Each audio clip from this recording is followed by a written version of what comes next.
5వ అధ్యాయం 16వ వచనం మనం చూస్తే, ప్రతి విషయమందును దేవునికి ఏం చేయాలి? మనం కృతజ్ఞతాస్తుతులు చెల్లించాలి అని దేవుని వాక్యం మనకు స్పష్టంగా తెలియచేస్తున్నట్టుగా ఇక్కడ మనం చూడగలుగుతున్నాం.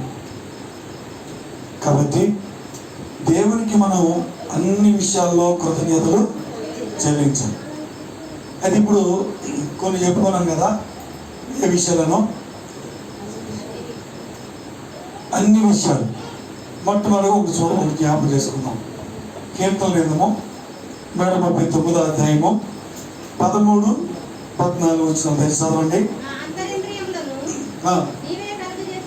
నీవే కలుగజేసితివి, నా తల్లి గర్భమునందు నన్ను నిర్మించిన వాడు నీవే.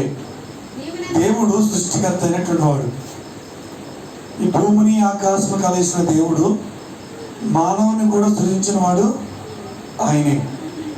గర్భములో పిండముగా రూపొందించి మరి బిడ్డ ఎదగడానికి కారణము, లోకంలో పుట్టడానికి కారణము, ఆ బిడ్డ జీవించడానికి కారణము దేవుడై ఉన్నాడు అనే విషయాన్ని ఇక్కడ జ్ఞాపకం చేస్తున్నాడు.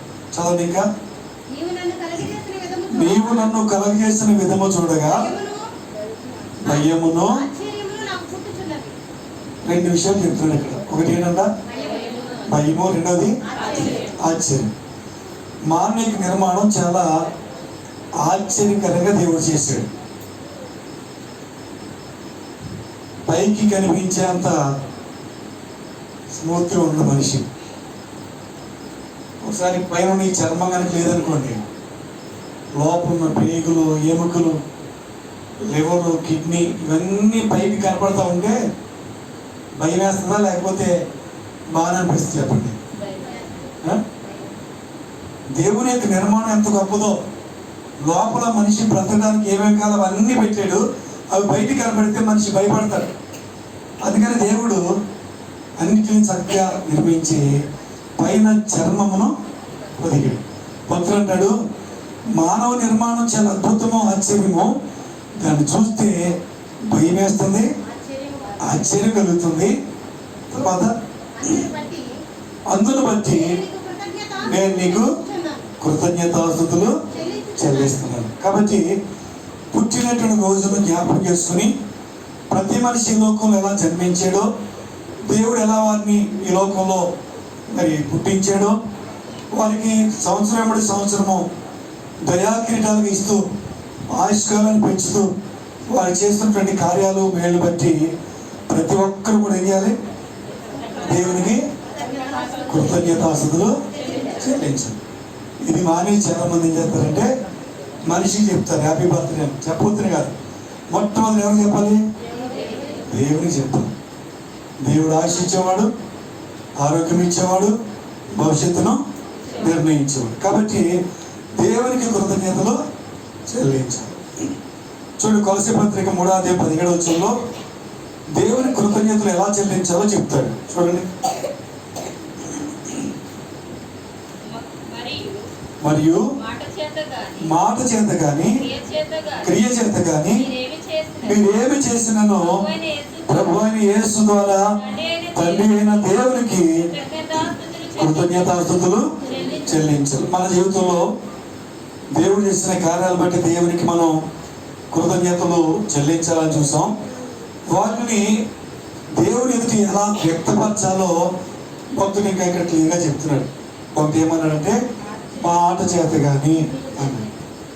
ఇది ఏం చేతండి? చెప్పండి. మాట్లాడండి. మాట చేత దేవునికి ఏం చేయాలంట? కృతజ్ఞతలు చెల్లించాలి. దేవుడు నీకు ఇచ్చిన ప్రతి ఈవిని బట్టి దేవుని స్తుతించాలి. నీ ఈ స్థితి కారణం దేవుడే అని దేవుని గురించి చెప్పాలి. ఇదే మాట అంటే. ప్రతి ఒక్కరు కూడా సాక్ష్యము చెప్పగలిగేలా ఉండాలి. తర్వాత క్రియ చేత అన్నాడు. క్రియ అంటే ఒక మీటింగ్ పెట్టుకుని దేవుని మహిమకరంగా స్తుతులు చెల్లించడమే క్రియలు. కాబట్టి మాట చేత కానీ క్రియ చేత కానీ ప్రతి ఒక్కరు కూడా ప్రభువైన యేసుక్రీస్తు నామములో నేను దేవుని కృతజ్ఞతలు చెల్లించాలి. కాబట్టి బర్త్డేని బట్టి దేవుని స్తుతిస్తూ ఉన్న మంచిది. మరో కారణం చెప్పుకున్నాం కదా, మరి బైబిల్ మనం చూస్తే తిమోతి రాసిన మొదటి పత్రిక 1వ అధ్యాయం 12-13 వచనాలు చదవండి. పూర్వము దోషకుడను హింసకుడను హానికరుడనైన నన్ను తన పరిచర్యకు నియమించి నమ్మకమైన వానిగా ఎంచినందుకు నన్ను బలపరిచిన మన ప్రభు అయిన క్రీస్తు యేసునకు కృతజ్ఞుడై ఉన్నాను. ఇక్కడ మరొక కృతజ్ఞత కనబడుతుంది. ఏంటి కృతజ్ఞత? ఒకటి, ప్రతి విషయంలో కృతజ్ఞత చెల్లించాలి. మాట చేత కానీ క్రియ చేత కానీ దేవుని కృతజ్ఞత చెల్లించాలి. అది పుట్టినరోజు అయితే కూడా దేవుని స్తుతించాలని చూసాం.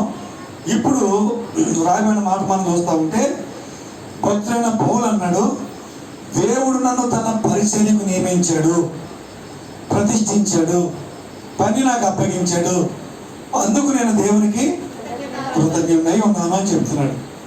ఇలా ఒకసారి మనం గమనిస్తే ఇంటి ముందు ప్రేమ కుమారు ప్రభు సేవకు సమర్పించుకున్నాడు. కానీ లాస్ట్ ఇయర్ ఈ రోజున పెద్దల సమక్షంలో, దైవజనుల సమక్షంలో, సంఘ సమక్షంలో అందరూ హస్తనిక్షేపణ చేసి అభిషేకించి అపుస్తకాల గ్రంథంలో 13వ అధ్యాయం చెప్పారు. ఆయన నియమించిన పనికి ప్రత్యేకపరిచారు. ఏం చెప్పండి? ప్రత్యేకపరచడమే అభిషేకించాడు.